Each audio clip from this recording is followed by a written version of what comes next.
Gazte Nagusi Pirata. Urte hau gogoangarria izango da.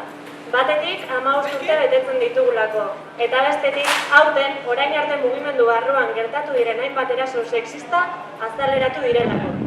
Albiste horrek haserretu eta amorratu egin gintuen, baina era berean batu ere egin gaitu. Horregatik elkartu egin gara emakume pirato, gure arteko aliantzak sortzeko eta sendatzeko.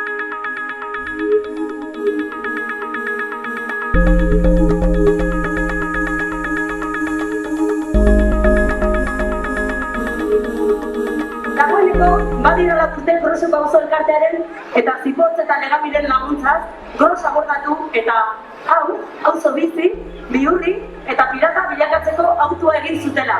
Hemen gaude.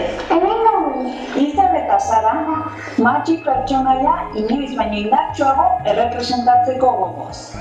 Ni izango naiz nire Pasararen eta Iloba Izarren ahots eta begia.